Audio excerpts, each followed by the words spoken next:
Hey, Crystal Maiden here, doing post-commentary over Sonic 2 for the Master System. There will be deaths. A lot of deaths. And interestingly enough, the music that plays here, in the Game Gear version of the game, it's a Scramble Lake Zone theme, and I think that much better suits Tails being kidnapped. Here it's the happy, cheery music with the title screen. It really doesn't fit.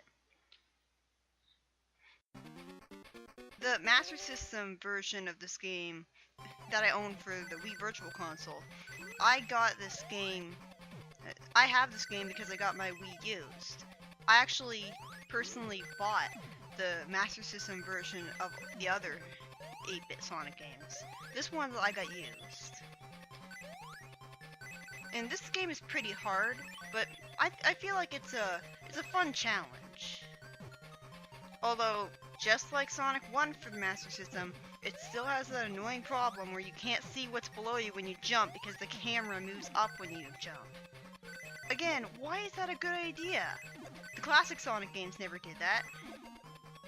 But this is Underground Zone. As you can see, it's pretty short. I mean, a lot of the Sonic 8-bit games, a lot of them have short levels, but I feel like so much happens during the time that you're playing the level, so it doesn't really matter. Tails is in all of the pictures. He's in all the title cards, even though you never play as him. It's like he's never been here, so why is he in my card? Maybe he was planned to show up as a bonus character in the scrapbook. Anyways, this is Underground Zone, and how unique is it for a Sonic game to have the lava level as the very first level in the game? And again, that's another way that Sonic contrasts from Mario. Name one time that the first level in a Mario game was a lava level. Just like in the previous Sonic games, you can hold down on slopes to roll down them really fast, and it's really fun and satisfying. Be careful about timing your jumps there, or you'll get hit by the fireballs and knocked back. The main gimmick of this level is minecarts that blast through the spikes, and I like them. Unlike the ones in Sonic 4, when you jump out of them, so you gotta be careful of that. I hate how long the game lingers on the screen, and I hate the sound effects that are being made when you... It's like, the sound effects actually hurt my ears. Here's what you're not supposed to do. Don't get on the minecart, because then you'll end up here. And you're expected to roll into the wall with enough momentum that you go through it. The game's being very picky right now. Like, I've rolled into the wall and gone through it plenty of times. Although it took me forever the first time to figure out that you can roll into it. They really should do a better job making it obvious which walls you can roll into. Like, look at this! Look at this! See? Why did it have to take me such a long time? That doesn't look like good design at all. Even Sonic agrees. This is the first Sonic game ever to introduce the concept of diagonal springs. A lot of people whine about this, but I actually love it because of how fast you get sent upwards. And, you know, Sonic's supposed to be about going fast. A lot of people wonder why Eggman saved Sonic there. Well, there's two obvious reasons. One is that Sonic probably has the Chaos Emerald found in this level. Or at least in canon he does. So Eggman doesn't want the Chaos Emerald falling to lava so that he can never get it. And second, you know, it's probably the whole only I'm allowed to kill you sort of thing. And it seems perfectly in character for Eggman because he's stupid and all. Anyways, this boss is pretty easy. Just stand in the middle and jump. Don't move around because the slope physics will send you into the boss. Well, that was pretty easy. For some reason, you have to jump into the animal capsules, which is unique. But oh boy, here we go, the Game Gear version of this boss fight. And I love the music here. It uses the same boss theme as in the previous game. And I think that boss theme is much more superior. Yeah, with the smaller screen, it's extremely tense. This was the first time I ever played this version of the boss fight on the Game Gear version. I had never even bothered with it before. Like, see, you have to jump a lot further to the right in order to dodge the balls. Again, like, how did I beat this on the first try? Like, look! Even Sonic agrees. How did I manage to beat that without losing a life? I mean, that was the first time I had ever... I was lucky there. I mean, there are a lot of people who rage quit the game and never bothered beating it because they couldn't get past that boss fight for the life of them because the screen is so small. The game sort of still suffers from vertical screen crunch because, again, I can't stress this enough. It sucks that the camera moves up when you jump so you can't see what's below you, and that's why I fell into that spike pit. But I think this is a pretty fun act. I mean, look, you're going fast, and alternate between left and up. That's how you keep this moving in a straight line. Go left, up, left, up, left, up. It's basically Mario's cape, only more complicated. There are also a lot of people who rage quit the game because of that thing, the hang glider. Like, this is pretty infamous. But once you know what to do, it's not a big deal. I mean, I think it would have been better if they had a picture of the control pad show up that told you exactly what to do. Oh, that hang glider at the start, I remember twice in a row I jumped into that thing and I was rocketed up to the ceiling and I vanished from the screen and I had to wait until the timer ran out. That was a really nasty glitch, and I can't believe it happened twice.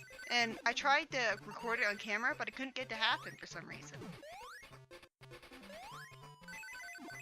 I think it's only exclusive to the Master System version.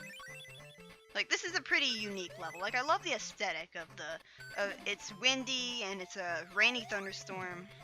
Like, that's pretty unique. You can actually back up with the hang glider. That's another thing. I hate this part of the level. But you can manage to get past it. The really small clouds are covering up springs. But other than that, they have the exact same aesthetic as all the other clouds. And I guess you're expected to use the wind blowing behind you to move up with the hang glider, but I can't do that. I mean, you move upwards a little bit, but you get barely any forward momentum, and I think the Chaos Emerald for that level is high up in the clouds, and you need a lot of forward momentum to get up there. But yeah, as you can tell, I'm not going to be bothering getting all the Chaos Emeralds. I'm still going to show off Crystal Lake Zone, though. You'll see how. And what I just passed by, the only bottomless pits in the game. That's right. This is supposed to be the hardest 2D Sonic game, but there are barely any bottomless pits at all. It's usually just spike floors. Yeah, you have to get rid of all of the small bird things. And I hate this boss more than the first boss in the game, in fact. Because, look, the fireballs, it's very easy for the fireballs to hit you. And don't jump into its beak, because then you're a lot more likely to get bounced into the fireballs. And I couldn't see the ground. I couldn't see the ground that I was standing on because the cloud graphic was covering over it. That's why I died. I ran into the bird because I couldn't see it. That's horrible design. I do like how many hits you can get into him in just a couple seconds, though.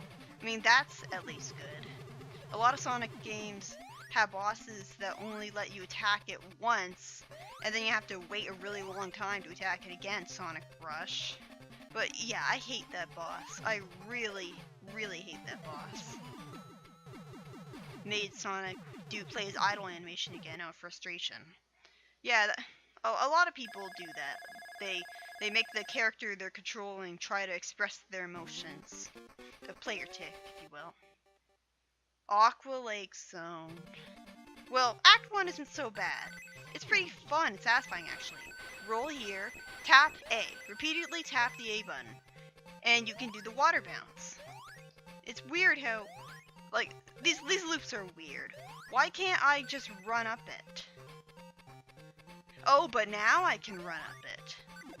And the loops are weird in this game because you can't roll into a ball while you're going through them like in every other Sonic game.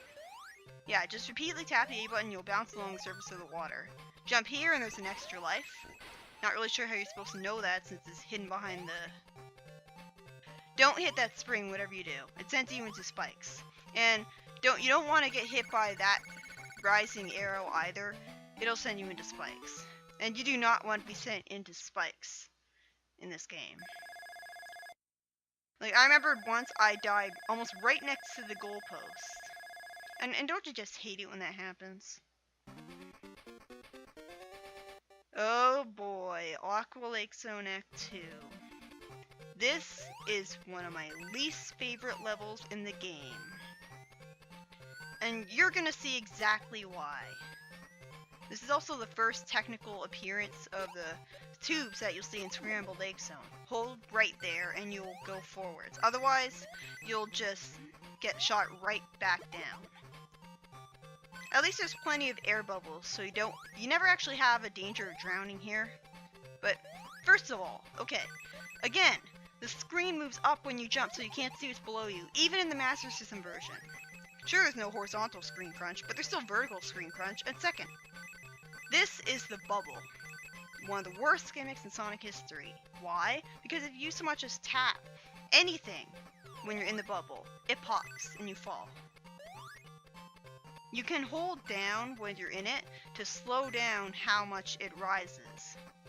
And you need to do that to get past the spikes. You not only have to hold down, but you also have to hold left so that you keep moving left. And yeah, that can take you a couple tries. There's no bubble there, so you have to bring the bubble all the way there.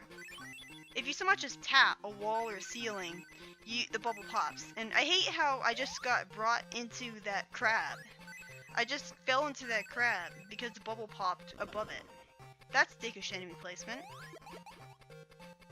So you break that floor below you. Okay, that's an obnoxiously placed spring. Tell me, what exactly is the purpose of having that spring level design there? It's just there to dick you over. And yay, rings. That was so worth it. Like, Mario doesn't move nearly as... Why did I just say Mario? Sonic doesn't move nearly as sluggishly underwater as he did in the previous 8-bit Sonic game. But he still moves pretty slow, so it's pretty easy to drown. I didn't notice that there was a bubble that could bring me up around there, so I backtracked a bit, and I was able to find this secret. I was able to find the intangible floor that brought me over here. And intangible walls, too. At least there's invincibility boxes here, that's good. The music of this level is pretty repetitive. But, like just hearing about it gives me horrible flashbacks to how awful a time I have with this level. Because the bubble gimmick sucks. It's not so bad now, but it gets worse. Much worse. The soundtrack of this game as a whole isn't really that great. It certainly doesn't compare to the soundtrack of the previous Sonic games. But there are a few gems in it, I think. Is it just me, or does the walls of this level look like cheese? I mean, look, it's yellow and it has holes in it and everything. What were they thinking? It's the crabs that you really need to worry about here. Because the crabs, they can rush at you. At least with the spears that shoot out. Then you can just hold down and then keep moving to the right or to the left, and you'll be fine. It's the crabs, the hermit crab badniks. That's the big problem. This is a horrible, horrible section. And look, you can get hit while you're stunned. Your mercy invincibility wears off, and then you get hit while you're stunned. Although, thankfully there's so many rings in here that it's practically impossible to die from not having enough rings.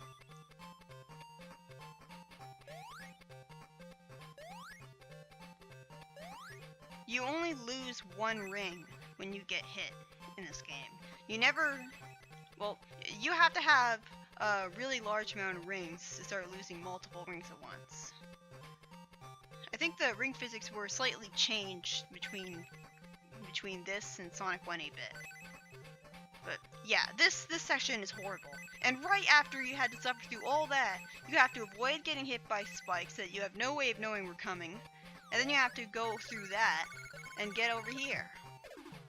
I spent 8 minutes getting through this level the first time I played it. I was so angry. This level sucks.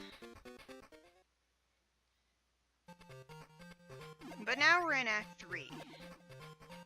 Hit the spring, hold down, and rapidly tap the A button. I just skipped over a really difficult underwater section. Just like in Sonic 1 8-bit, you don't have any rings at all when fighting the bosses. And the Act 3s of this game don't seem too bad now, but eventually they're going to build up to become the worst part of the whole entire game. But you'll see what I mean later. Here's what you have to do. Keep bouncing on this guy, and eventually, basically you have to jump on him when it's that big. When the orange ball is of a certain size. And then you pop it and it damages the boss. This boss drags out and it looks pretty boring. I mean, hell, it is boring. It's easy, but you can still panic and you can still slip up and choke and die anyways. This is the first Sonic game to introduce the concept of Eggman sending robots after you to fight you in boss fights, instead of him fighting you himself. Eggman doesn't show up at all here. And I kind of like the concept of you fighting big badniks as boss fights.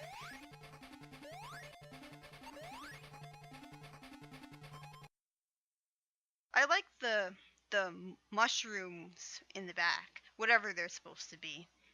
I think they're supposed to be water spouts.